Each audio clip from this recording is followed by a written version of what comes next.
Est-ce que ce long métrage est vraiment le plus bel hommage que l'on pouvait réserver à Chadwick? Ouais.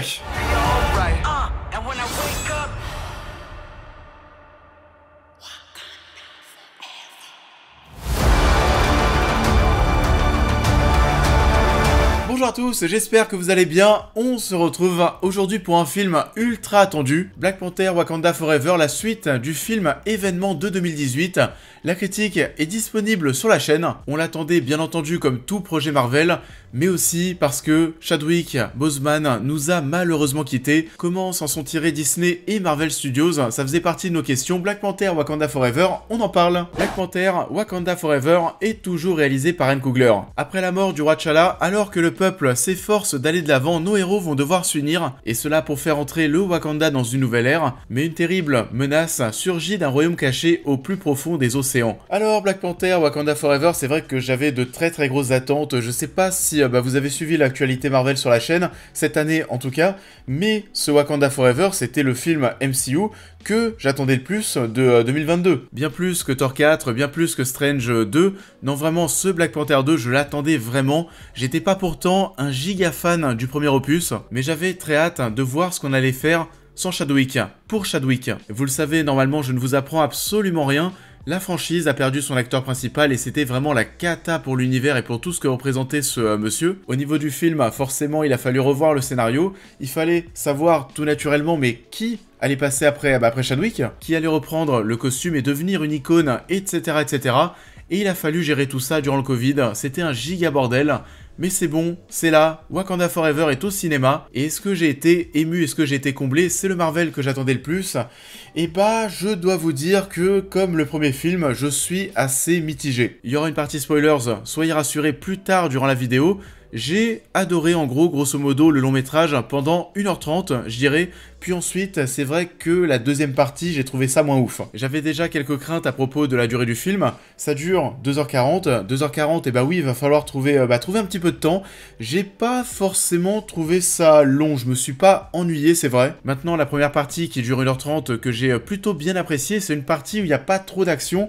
Je pense que certains d'entre vous vont peut-être trouver le temps un petit peu long. Mais dans un premier temps, c'est clair, j'ai pris du plaisir à retrouver les personnages. Ça faisait kiffer de revoir tout ce petit beau monde. On a aussi des petits nouveaux, et oui, beau monde, tout le monde est beau, c'est incroyable. Que ce soit les costumes, les coiffures, tout simplement leur visage, mec ou femme, tout le monde est beau, c'est vrai. Au-delà de tout ça, peut-être deux mentions spéciales. La première pour Okoye, que je trouve toujours aussi sublime.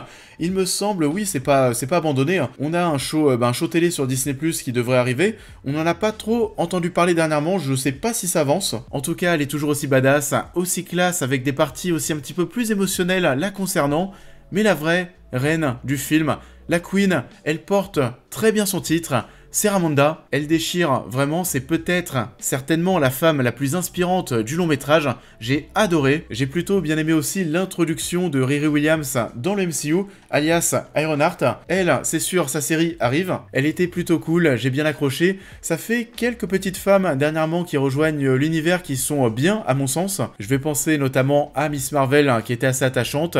Par contre, America Chavez dans Strange 2, là pour le coup c'était un petit peu moins le cas. Pour rester encore un petit peu sur Ironheart, on n'est pas du tout sur du caméo, c'est un vrai personnage secondaire. Et je l'ai trouvée convaincante pour ma part, elle fait pas mal de blagues. Il y a des gens que ça va peut-être un petit peu saouler, surtout que le film essaye d'avoir de nombreux moments. Oui, il y a la mort de Chadwick, on essaye d'avoir parfois une tonalité un petit peu plus sérieuse. Elle est là pour apporter certaines touches de légèreté. Et on parle, vous l'avez remarqué je pense depuis le début, mais que de femmes. Et ce n'est pas anodin parce que c'est un film où les femmes ont une place extrêmement importante. Et c'est pas forcément quelque chose de forcé, on est juste avec des personnages féminins forts. He's coming for the surface world. Namor, quant à lui, il est à l'image de mon avis sur le film. Je l'ai adoré dans un premier temps. La dernière heure de film, la deuxième partie, je l'ai trouvé quand même bien moins intéressant. J'ai bien aimé la découverte de Talokan, même si en termes d'image, c'est pas ce qu'il y avait de plus beau. C'était quand même un beau moment d'exploration, de découverte, avec une petite teinte de romantisme. Et c'est un petit peu à la mode en ce moment, les univers sous-marins. On pense à Aquaman, on pense à Avatar, même si là, on est plus sur des choses lumineuses, des choses plus tape à l'œil.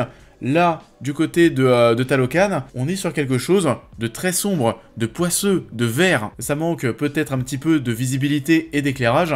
Pour Talokan, c'est un choix. Par contre, ça je vous le dis, oui, il y a des séquences sur la terre ferme qui sont un petit peu trop sombres, à mon sens. Mais voilà, Namor, dans un premier temps, ça déchire. Tu sens en plus que le mec est une réelle menace. On va le voir assez peu au départ, mais tu sens qu'il faut pas trop le chauffer et ça va se vérifier quand on va commencer à voir des grosses scènes d'action.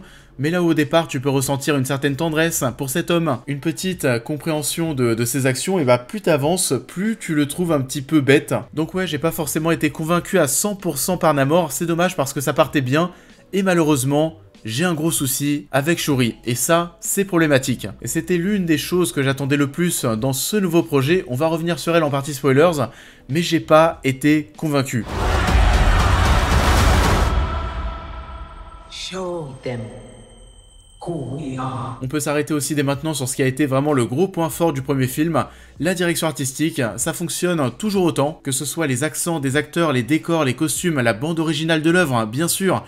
Toute cette atmosphère africaine, ça c'est ok. D'un point de vue technique, pareil, durant la première heure et demie de film, je trouvais ça très soigné. On sentait qu'on était dans un Marvel avec en fait du budget, mais du budget bien utilisé. On a pas mal de plans longs, de plans séquences. Bon, pas des plans séquences très impressionnants. C'est des plans séquences surtout dans des labos. On suit Shuri en train de tourner sur elle-même, en train de s'agiter pour essayer de créer quelque chose. C'est pas non plus la folie. On sent qu'il y a un effort au niveau de la mise en scène, du cadrage, de la lumière, de la photographie. Et puis, au bout d'1h30, on a la première vraiment grosse scène d'action à mon sens, et là ça part en couille. T'as des fonds verts, mais vraiment, c'est lamentable. Absolument hideux. À un moment, on a un plan avec M'Baku, c'est le premier, je pense, qu'on voit vraiment qui saute aux yeux. On a un plan avec M'Baku et trois mecs sur les côtés, tu regardes le fond, tout est flou, c'est dégueulasse. Les scènes d'action sont pas dingues, encore une fois comme le premier film. Vraiment, même le final est d'une banalité. Ça saute encore aux yeux lorsque les personnages sont en 3D, surtout au niveau des personnages, ceux du royaume de Namor. Tous ces personnages bleus, lorsqu'ils sortent de l'eau, tu vois qu'ils sont en 3D. On va reprendre à chaque fois la même technique de montage pour passer de la 3D aux acteurs réels. En fait, lorsqu'ils sortent de l'eau, c'est des plans d'ensemble, c'est de la 3D, on essaie d'être assez loin pour cacher. Et lorsque le personnage bleu est sur le point d'atterrir sur la terre ferme, on a un cut et la claque, plan plus rapproché, et on est désormais sur l'acteur réel. Donc ouais, il y a un petit peu les mêmes soucis que dans le précédent long métrage, et je suis chiant, mais c'est vrai qu'encore une fois, j'ai senti un gros différentiel de qualité entre la première partie, les premières 1h30, et la suite. L'univers va un petit peu retomber dans ses travers, que ce soit d'un point de vue technique, que ce soit au niveau de son propos, et bah c'était pas dingue. Et on va pas tarder à passer en partie spoilers pour parler de Chadwick et de l'hommage qui lui est rendu, et je suis un petit peu déçu pour tout vous dire parce que je trouve que l'hommage est un petit peu discret. J'ai un petit peu l'impression qu'on expédie ça assez rapidement en intro du long métrage, et hop, on se lance dans notre histoire. Du coup, c'était bien plus intime comme hommage que ce que je pensais et que à quoi je m'attendais. Du coup, c'est vrai que j'ai pas forcément été touché, et le moment qui m'a le plus ému à propos de Chadwick est assez étonnant. On va en parler en partie spoilers. Et ça en est tout pour cette partie sans spoiler. Pour ceux qui vont nous quitter, n'oubliez pas de liker et de partager la vidéo, de vous abonner, de me suivre sur l'intégralité de mes réseaux sociaux. d'Autocritique arrive. Et on passe en partie spoilers pour revenir sur certains gros détails. Qui est le nouveau Black Panther? Est-ce que Chadwick a eu un bel hommage? C'est parti, on spoil.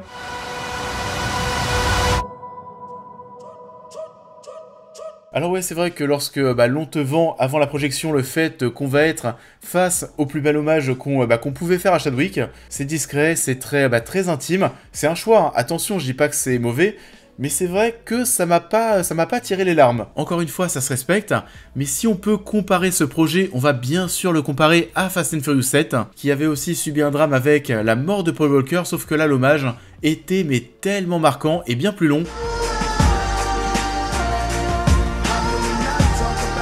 En soi, le long métrage était pas dingue, c'était mais pas du tout mon opus préféré de la saga, mais j'étais retourné le voir directement au cinéma pour revoir ces 4 dernières minutes, parce que c'était mais tellement fort. Bon après, Paul Walker avait déjà tourné une grosse partie des scènes du film, donc ça faisait quand même quelque chose de le voir à l'image, tout en sachant qu'il n'était plus en réalité. Chadwick n'a tourné aucune scène. Mais c'est vrai que ce final, ce moment hommage, je l'ai trouvé un petit peu trop léger peut-être. Je respecte totalement ce qui a été fait, on va pas non plus casser du sucre sur leur dos sur un hommage qui est fait dans un film, mais c'était pas forcément marquant. En plus, ce qui est drôle, c'est que ça commence et c'est au niveau de sa trame, au niveau de son montage, c'est un petit peu monté, mais là aussi, comme l'hommage de Paul Walker. On a Shuri qui arrive sur une plage, Fast and Furious 7, ça a commencé aussi sur une plage, on a ensuite un montage avec des images d'archives des précédents films, et on a la musique iconique, cette fois-ci par Rihanna, qui est lancée.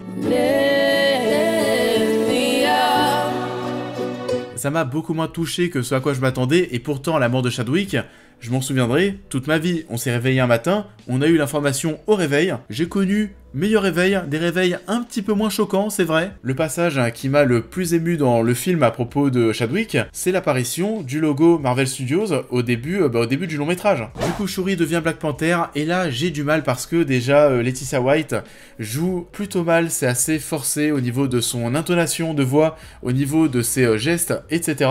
Ça fonctionne pas, elle en fait trop. Ça fait pas très naturel la plupart du temps, et même si malheureusement je trouve qu'elle a de la gueule, elle a pas forcément assez de charisme à mon sens. Du coup, l'association de ces points fait que c'est un petit peu forcé me concernant.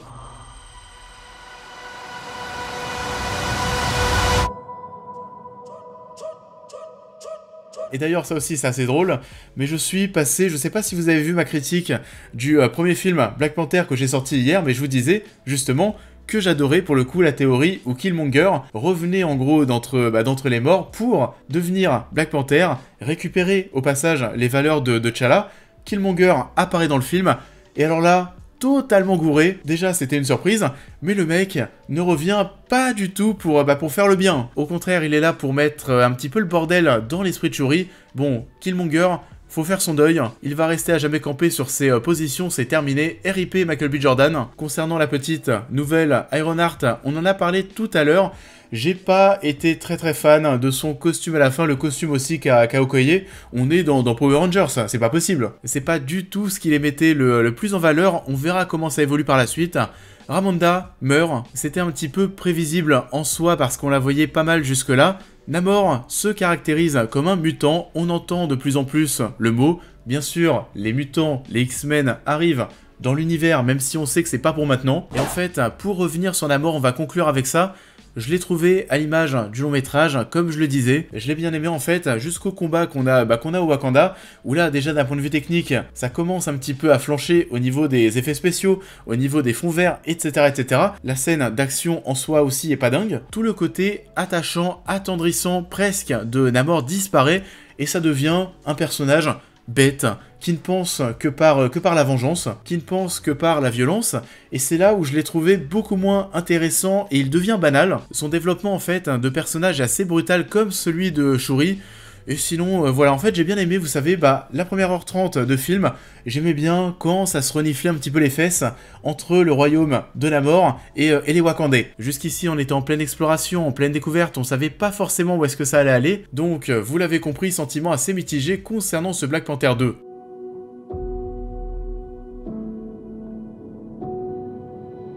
Ça en est tout pour cette vidéo, j'espère qu'elle vous aura plu comme d'habitude, je vous invite à la liker, à la partager, à me dire en commentaire ce que vous avez pensé de l'œuvre en question, à vous abonner, à me suivre sur l'intégralité de mes réseaux pour toutes les news et réactions à l'actualité, mais aussi à devenir membre soutien si vous souhaitez soutenir mon travail, et on va se retrouver très vite sur la chaîne pour cette prochaine critique. Are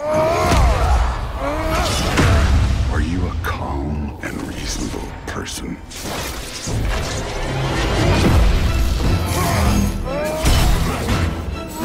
Et oui, on ne parle pas ici que de films et de séries, on va parler du nouveau God of War que j'attends énormément. C'était ma seconde grosse attente de l'année après The Batman. J'ai très hâte de mettre mes mains sur ma manette de PS5. Ça a l'air totalement chef-d'œuvre comme l'opus précédent, on en parlera sur la chaîne. Mais en attendant, je vous souhaite une très belle continuité de semaine et je vous dis à très vite.